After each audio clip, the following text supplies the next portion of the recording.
গো, আজ কিছু রোজগার হলো? না গো, রোদে কাজ করার সময় আজ হঠাৎ মাথা ঘুরে পড়ে গিয়েছিলাম, তাই কাঠ তেমন কাটতে পারিনি। এই নাও কিছু ভাতের চাল, এক বেলার আহার হবে। কাল আবার মেয়ে দুটোর কান্না শুনতে হবে, ওদের জন্য মাছ আর কিনতে পারলাম না। এভাবে তো আর চলে না। সৃষ্টিকর্তা কি আমাদের দিকে একটু মুখ তুলে চাইবেন না? তা সৃষ্টিকর্তাই ভালো জানেন।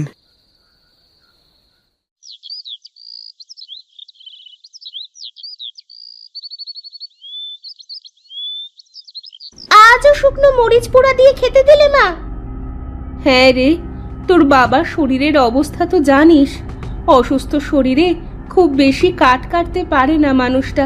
তোরা একটু কষ্ট করে এগুলো দিয়েই ভাত খেয়ে নে মা। টাকা হলে তোর বাবা দেখিস আজকে রাতেই মাছ নিয়ে বাড়ি আসবে। হ্যাঁ মা, আজ একটু কষ্ট করে খেয়ে নাও। আজ আমি কাঠ কেটে একটা বড় মাছ নিয়ে আসবো তোমাদের জন্য। প্রতিদিনই তোমরা আমাকে এক গল্প শোনাও। খাও তোমরা মরিচ পোড়া দিয়ে ভাত, আমি খাবো না। এই বোন শোন, যাস নে। হায় রে, মেয়েটা না খেয়েই বেরিয়ে গেল। বাবা মা, তোমরা খাও, আমি দেখছি বোন কোথায় গেল।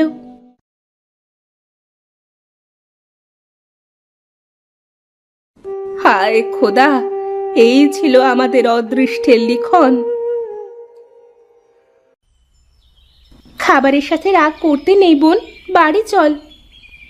আমি পারছি না আপা, রোজ মরিচ কচলে ভাত খেতে খেতে আমার ভেতরটা একেবারে জ্বলে গেছে। জানিস, খাবারের কারণে আজকাল আমার শরীরেও অনেক সমস্যা দেখা দিচ্ছে। এভাবে আমি আর খেতে পারছি না আপা। ওরে বোন, ওই দেখ কি সুন্দর খরগোশ। এ তো বুনো খরগোশ রে আপা, কি সুন্দর দেখতে। চল চল চল, ওর সঙ্গে আমরা খেলি। হ্যাঁ,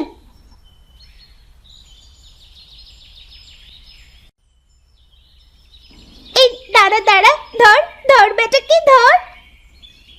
আরে বেচারা খুব ভয় পেয়েছে, তাই আমার লাফিয়ে লাফিয়ে পালিয়ে গেল। ওদিকে দেখ আপা, গাছে কত পেয়ারা ধরেছে। তাই তো, চল আমরা পেয়ারা খেয়ে খিদে কমাই। ঠিক আছে আপা।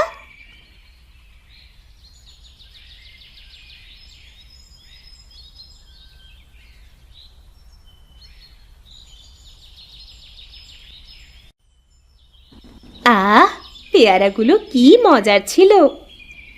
হ্যাঁ, অনেক দিন পর তৃপ্তি নিয়ে খেলাম। আজ রোদের তেজটাও বড্ড বেশি রে। আয়, আমরা ওই গাছের ছায়ায় শুয়ে জিরিয়ে নিই, রোদ পড়লে চলে যাব।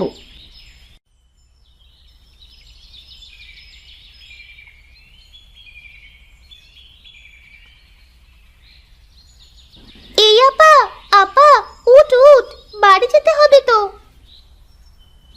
এ কি, সন্ধে যে ঘনিয়ে এলো, আমাকে ডাকিসনি কেন? ও মা গো, ও বাবা গো, আপা ওইদিকে চেয়ে দেখ, একটা নেউল সাপকে কিভাবে মারছে। এমন চলতে থাকলে তো সাপটা মারা যাবে রে বোন। তাহলে এখন উপায়? চল আমরা সাপটাকে বাঁচাই। ওখান থেকে একটা লাঠি নিই হাতে, আর আঘাত কর বজ্জাত নেউলটাকে। দাঁড়া হতচ্ছাড়া নেউল, আজকে তোর হচ্ছে।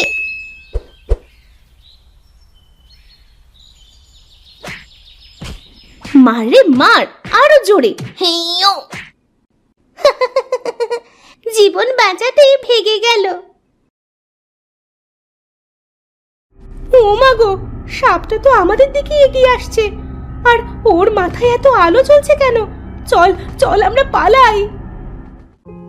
আমি হলাম অর্পা, আর ও তৃপ্তি। আমরা দুই বোন। আর তুমি, তুমি কে? আমি হলাম নাগরাজ। সবাই আমার দেখা পায় না। তোমাদের মন শিশুর মতো সরল, তাই তোমরা আমার দেখা পেলে। আমি তোমাদের কিছু উপহার দিতে চাই, আমার সাথে এসো।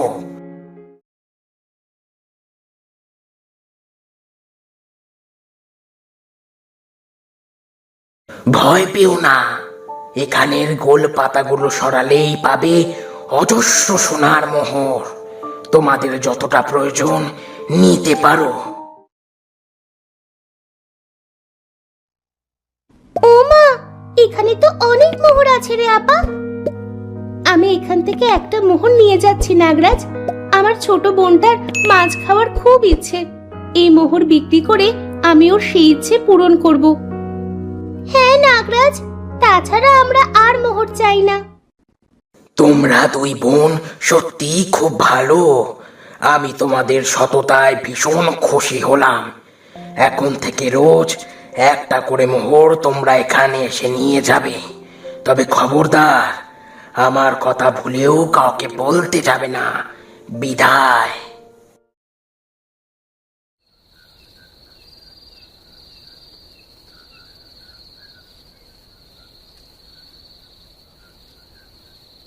মা, মাগো, কই গেলে? দেখো আমরা কি নিয়ে এসেছি।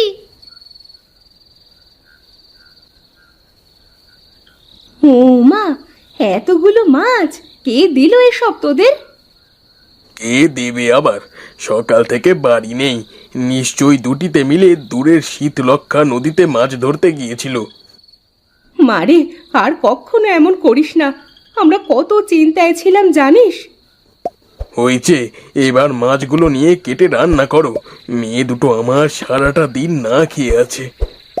অর্পা মা, যা, তৃপ্তিকে নিয়ে হাত মুখ ধুয়ে ঘরে যা।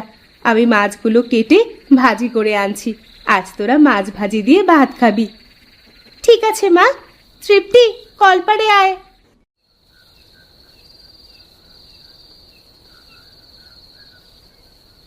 আপারে, আজ কতদিন পর এমন পেট পুড়ে খেয়েছি বলতো।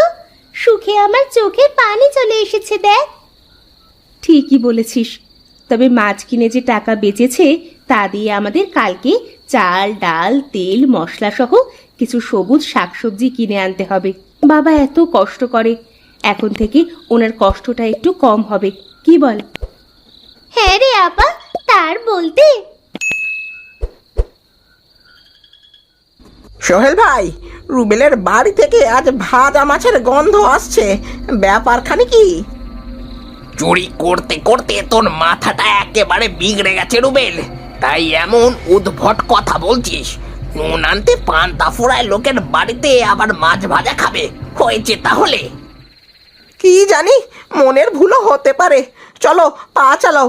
আজ কাজলের বাড়ির দুধের গাভীটা চুরি করতে হবে।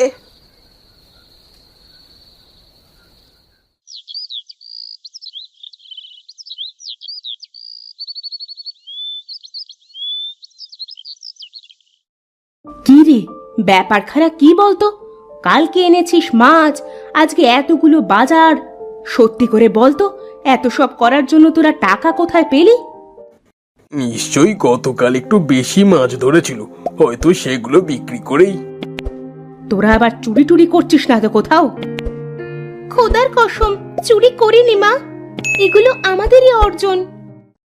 আচ্ছা, ঘরে যা, গরম ভাত রান্না করেছি। মাছ গরম করে খেতে দিচ্ছি তোদের। তুমিও হাত মুখ ধুয়ে খেতে আসো, অর্পার বাপ।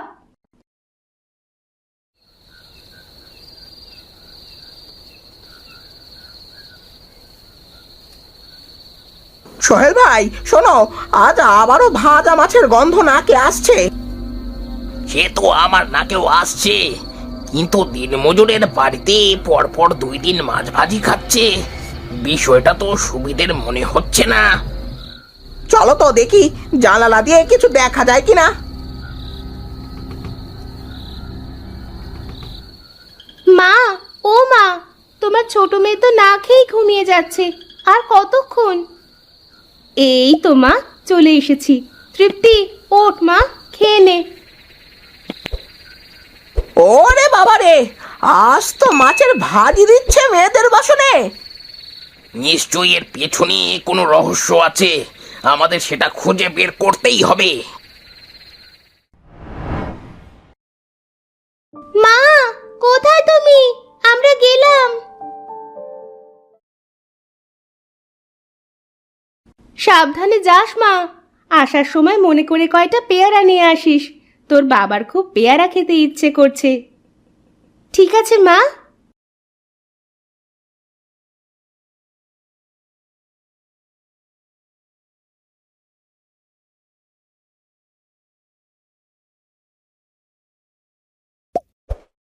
ওই দেখো সোহেল ভাই, দুই বোন যাচ্ছে।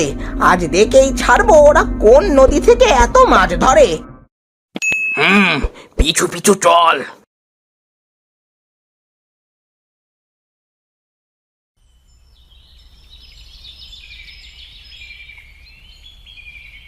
এ কি, এরা রাস্তা ছেড়ে জঙ্গলের দিকে যাচ্ছে কেন? কোথায় যাচ্ছে ওরা? আওয়াজ নিচু কর, কোথায় যাচ্ছে সেটা তো গেলেই বুঝতে পারবো। নাগরাজ, আপনি কেমন আছেন? আমি ভালো আছি। তোমরা প্রতিদিন একটা করে মোহর না নিয়ে একসাথে অনেকগুলো মোহর তো নিতে পারো। না নাগরাজ, তা হয় না। আমাদের যতটুকু প্রয়োজন ঠিক ততটুকুই খরচ করা উচিত। তাছাড়া বেশি পেলে যদি আরো বেশি পাওয়ার লোভ জন্মায় মনে, তাই। আর তাছাড়া মোহর থেকে প্রাপ্য সব টাকা আমরা খরচ করে ফেলি না তো, একটু একটু সঞ্চয়ও করি ভবিষ্যতের জন্য। এই নিলাম আজকের মোহর। আমরা এখন আসি নাগরাজ। এসো।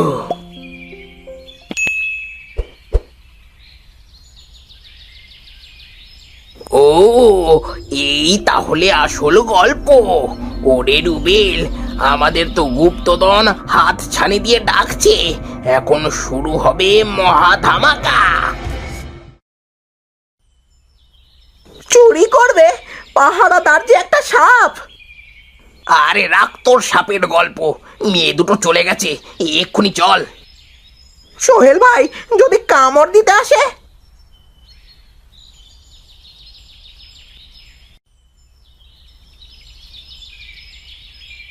এই এই এই দিলাম শরীরের জোরে বাড়ি। ও মা, মা, মা গো, মরে গেলাম। এ কি বিষের জ্বালা গো, বাঁচাও, বাঁচাও। আপা, রুবেল চাচার গলা না? হ্যাঁ, কিন্তু আওয়াজটা তো গুপ্তধনের কাছ থেকে আসছে। চল তো দেখি কি হলো।